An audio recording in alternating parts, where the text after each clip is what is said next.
हमने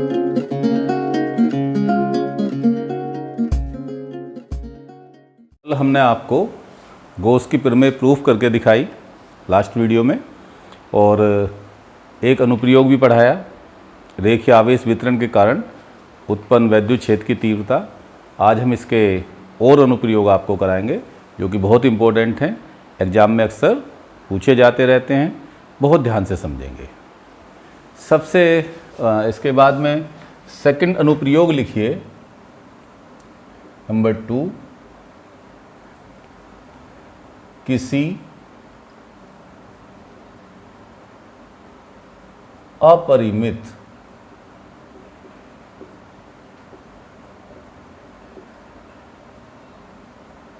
आवेशित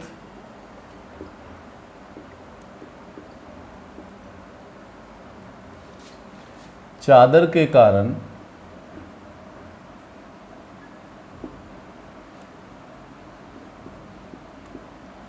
उत्पन्न वैद्युत क्षेत्र की तीव्रता।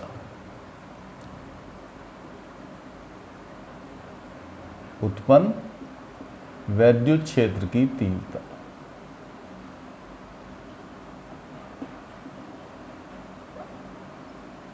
उत्पन्न वैद्युत क्षेत्र की तीव्रता।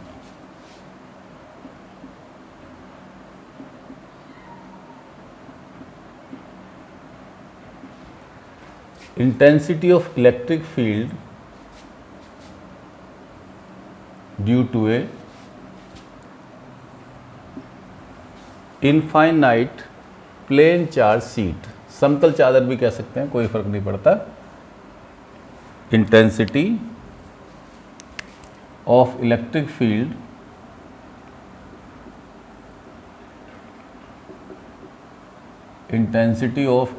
field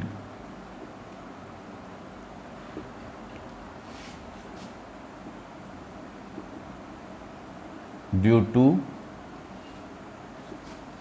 an infinite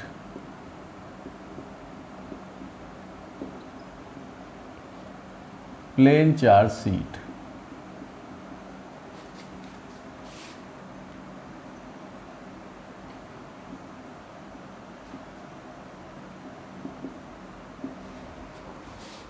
ठीक, देखिए बच्चों, ये हमारे पास एक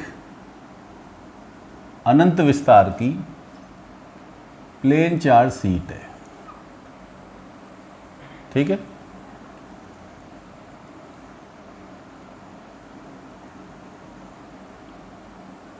इस पर आवेश Q और इसका पृष्ठ आवेश घनत्व सिग्मा।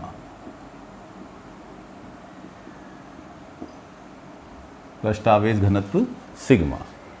अब मान लो इस शीट से r डिस्टेंस पर, कितनी डिस्टेंस पर?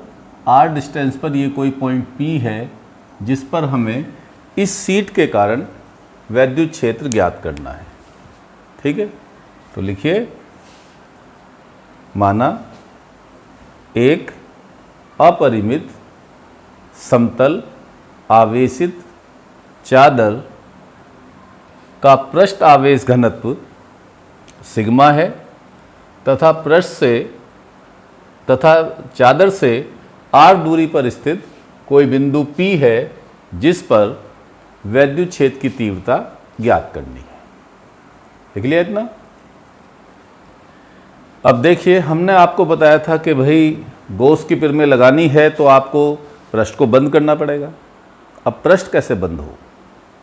तो पृष्ठ ऐसे बंद हो कि ये अपरिमित है, तो अपरिमित ही एक बेलन इस तरह का बनेगा जो इसे एनक्लोज करेगा।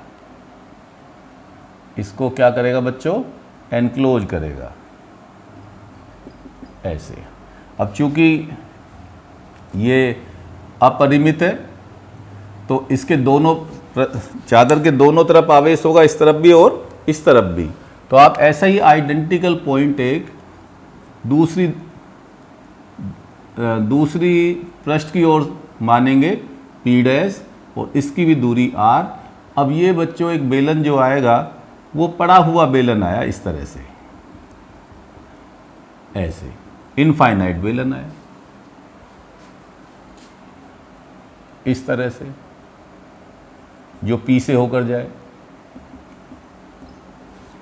तो लिखिए, अब बिंदु P से होकर एक गॉसियन पृष्ठ खींचते हैं जो कि 2r लंबाई का एक बेलन होगा। ठीक, क्षैतिज बेलन होगा, क्षैतिज कह सकते हैं इसे, क्षैतिज बेलन होगा। अब देखिए, हमें इस पर एक सूक्ष्म पृष्ठ मानना पड़ेगा। तो बच्चों, सूक्ष्म पृष्ठ जो हम लेंगे वो इस तरह से लेंगे, ऐसे, इस तरह से।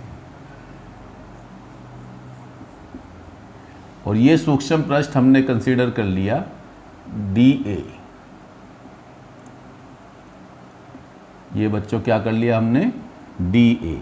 इसका क्षेत्रफल कितना, अनुप्रस्थ क्षेत्रफल कितना, DA। तो ये हो गया इसका एरिया वेक्टर DA। ठीक है। वैद्युत क्षेत्र की तीव्रता, गॉसियन पृष्ठ है, इसके लंबवत ये चादर है बच्चों हमारी, ऐसे, तो इसके लंबवत ऐसे होगा वैद्युत क्षेत्र। तो किसकी दिशा में आ गया, क्षेत्रफल सदिश की दिशा में आ गया। तो यही दिशा किसकी दिखा दो आप, E की दिखा दो। ठीक है, इतना समझ में आ गया। तो अब गॉस की प्रमेय से,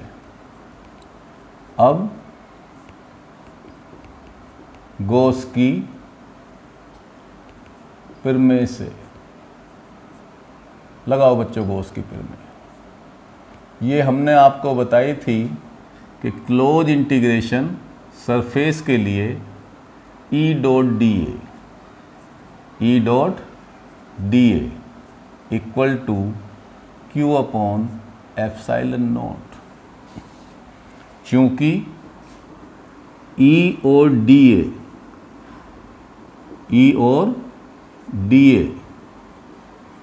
दोनों ही सदिश गॉसियन पृष्ठ के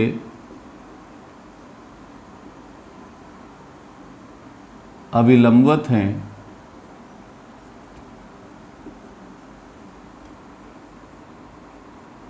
गॉसियन पृष्ठ के अभिलंबवत है, इसलिए E समांतर DA। जब दो वेक्टर एक ही दिशा में हो तो समांतर हो गए, तब थीटा बराबर कितना होगा, इनके बीच का कोण 0 डिग्री। ठीक है। तो बच्चों, ये आया हमारे पास क्लोज इंटीग्रेशन सरफेस के लिए E dot DA equal to, आप जानते हैं A डॉट भी मैंने AB कोस थीटा बताया था, तो ये हो जाएगा EDA cos 0 equal to Q upon epsilon naught. ठीक है। अब देखिए, कोस 0 1, E को हम बाहर निकाल सकते हैं क्योंकि अभी इसका परिमाण हो गया, और इंटीग्रेशन होगा DA का। तो क्लोज इंटीग्रेशन सरफेस के लिए E को बाहर करिए इंटीग्रेशन से, DA कोस 0 1 हो गया Q अपॉन एप्सिलॉन नॉट। चूंकि sigma equal to Q upon A, इसलिए Q बराबर सिग्मा A रखने पर, Q की जगह क्या रख दो, सिग्मा A रखने पर। तो ये आया हमारे पास E into close integration surface पर DA equal to sigma A upon epsilon naught. ठीक है।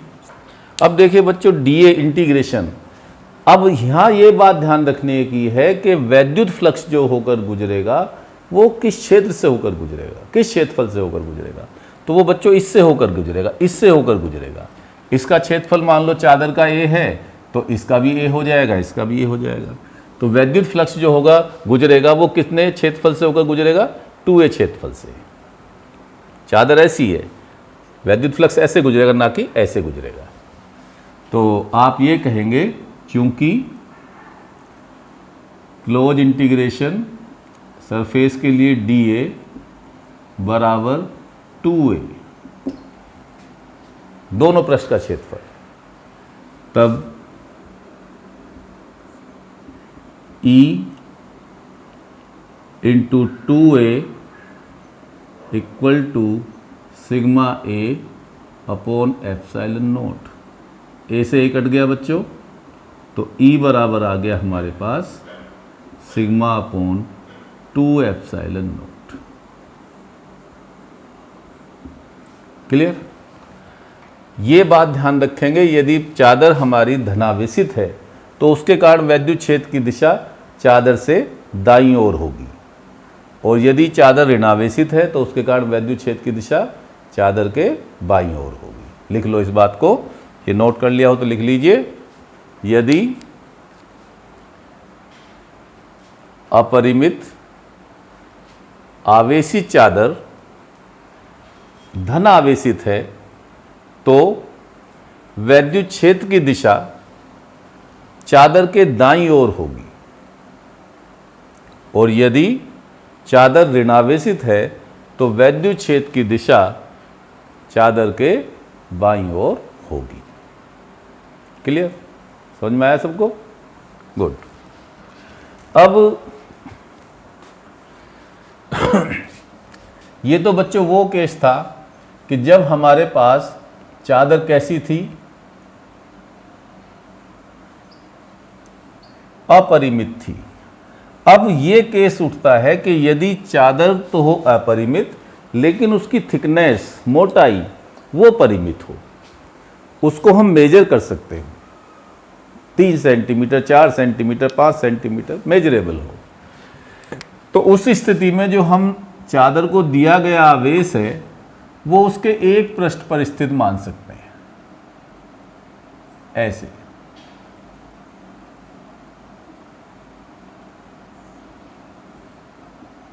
तो ये नोट करके लिखिए,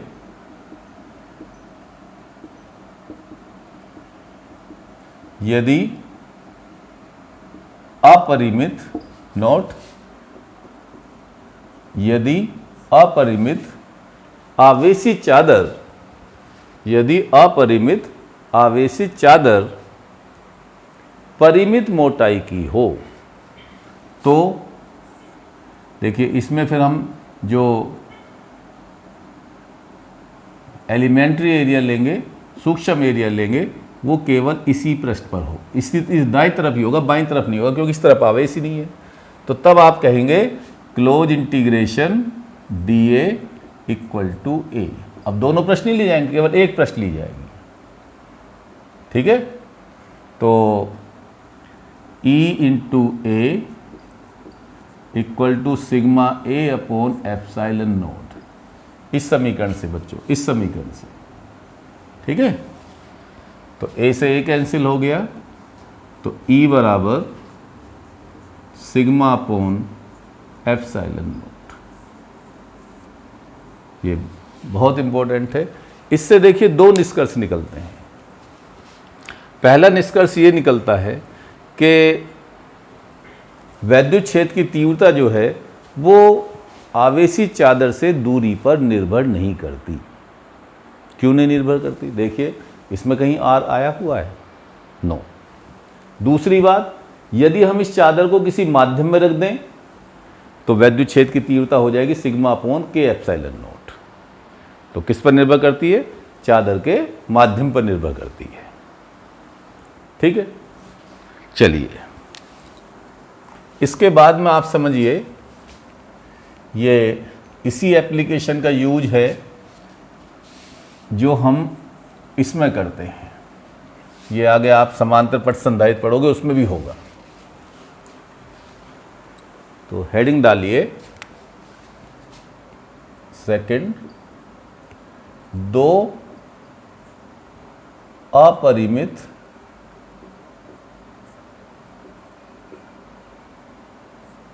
समांतर आवेशित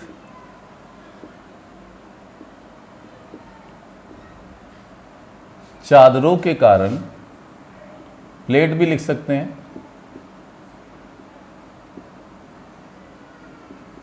उत्पन्न वैद्युत क्षेत्र की तीव्रता, उत्पन्न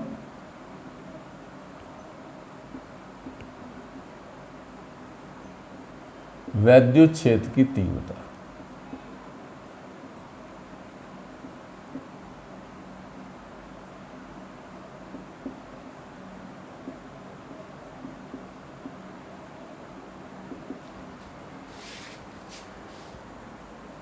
intensity of electric field, intensity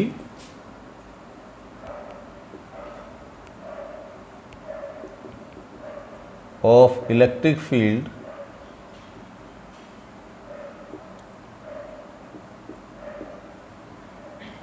due to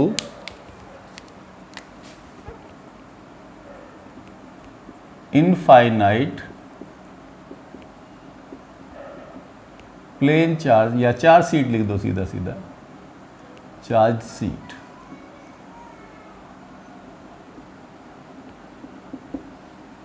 ठीक है, देखिए ये हमारे पास दो समतल आवेशित चादर हैं। ठीक है, इस पर भी आवेश पॉजिटिव और इस पर भी आवेश पॉजिटिव। इसका पृष्ठ आवेश घनत्व सिग्मा 1 और इसका पृष्ठ आवेश घनत्व सिग्मा 2।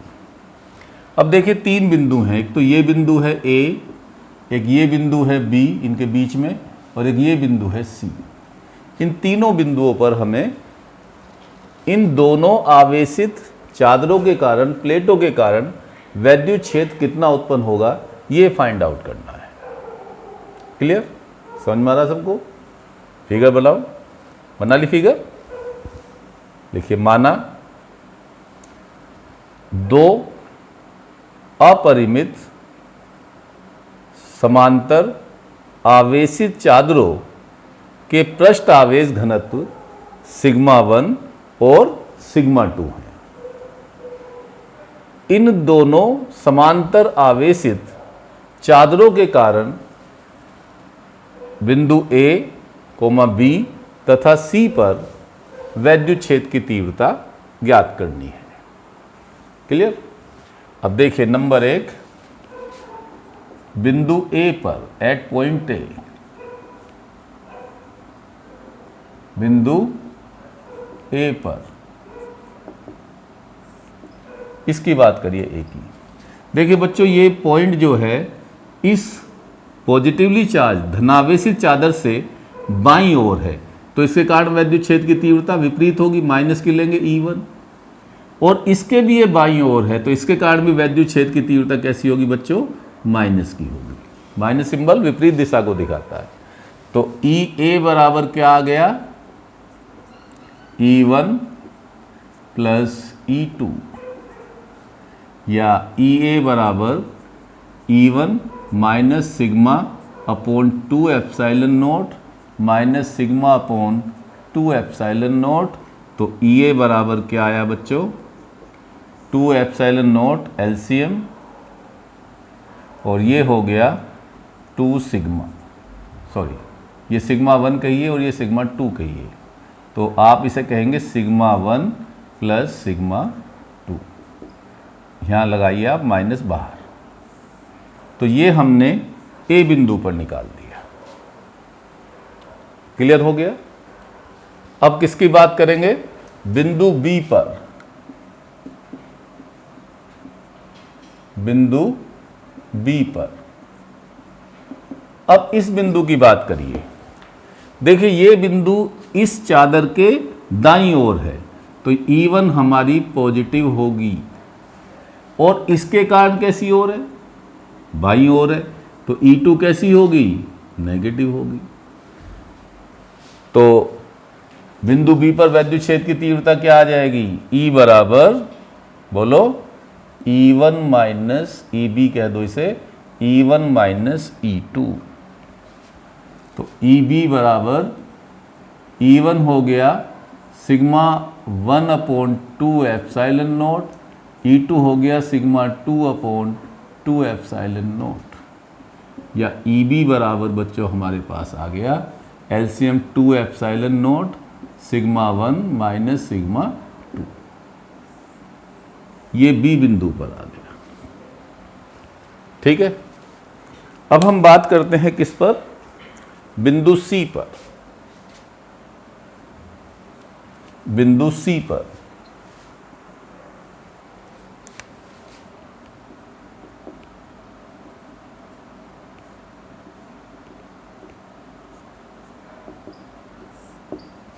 बिंदु C पर, इस बिंदु की यदि हम बात करें तो देखिए ये बिंदु इस प्लेट के भी दाईं ओर और इस प्लेट के भी दाईं ओर, इस चादर के भी दाईं ओर, इस चादर के भी दाईं ओर, तो दोनों इलेक्ट्रिक फील्ड पॉजिटिव, E1 भी पॉजिटिव और E2 भी पॉजिटिव। तो बिंदु C पर वैद्युत क्षेत्र की तीव्रता क्या आ गई, EC बराबर E1 प्लस E2, एक ही दिशा में है। तो EC बराबर, अब बच्चों E1 क्या हो जाएगी, sigma 1/2 epsilon not plus sigma 2/2 epsilon not. तो EC हमारे पास आ गई 2 epsilon not LCM sigma 1 plus sigma 2, ये आ गया। एक मैं केस ये भी करा दूं जो हमें संधारित्र में बहुत ज़्यादा यूज होगा, नोट।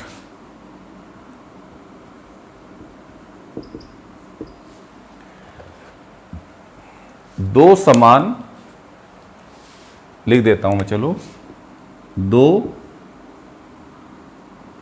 समान आवेशित, दो समान लेकिन विपरीत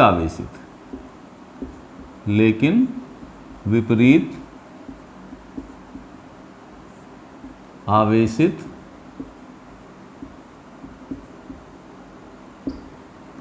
समांतर चादरों के मध्य उत्पन्न वैद्युत क्षेत्र।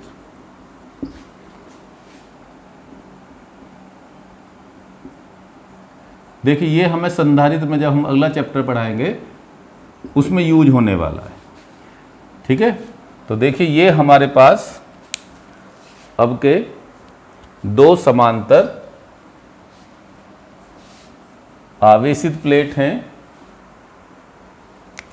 और समान आवेशित हैं, तो इनके पृष्ठ आवेश घनत्व भी क्या होंगे, समान होंगे। इसका प्लस सिग्मा कह देते हैं और इसका माइनस सिग्मा। ठीक है बच्चों, ये इनके बीच में मान लो कोई पॉइंट P है, इस पर वैद्युत क्षेत्र की तीव्रता ज्ञात करनी है।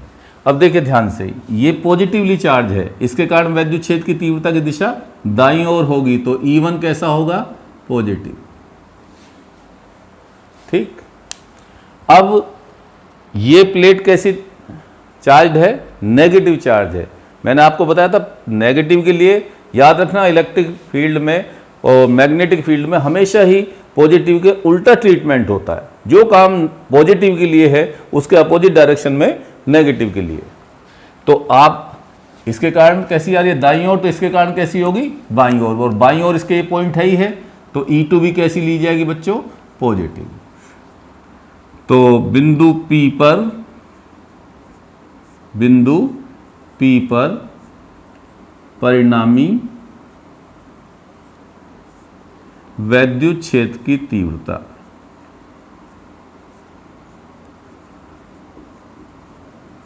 वैद्युत क्षेत्र की तीव्रता, तो E बराबर क्या हुआ बच्चों, दोनों ही पॉजिटिव लिए जाएंगे, E1 प्लस E2। तो ये आ गया हमारे पास E बराबर sigma upon 2 epsilon not plus sigma upon 2 epsilon not, that is E बराबर सिग्मा अपॉन एप्सिलॉन नॉट। इसको हम यूज करेंगे समांतर पथ संधारित्र में। अब बच्चों, आज हमने आपको ये दो डेरिवेशन डिस्कस किए और अब आपके इस चैप्टर में दो अनुप्रयोग और रह गए। एक तो किसी आवेशित खोखले गोले के कारण वैद्युत क्षेत्र की तीव्रता, उसके गोले के पृष्ठ के बाहर, पृष्ठ पर और पृष्ठ से अंदर, और एक ठोस अचालक गोले के कारण। तो ये दो डेरिवेशन मैं आपको कल नेक्स्ट वीडियो में कंप्लीट कर दूंगा और फिर आपकी ये गोस थ्योरम का पार्ट कंप्लीट हो जाएगा और फिर इसके कुछ न्यूमेरिकल्स कराएंगे और ये चैप्टर फिनिश हो जाएगा। Very very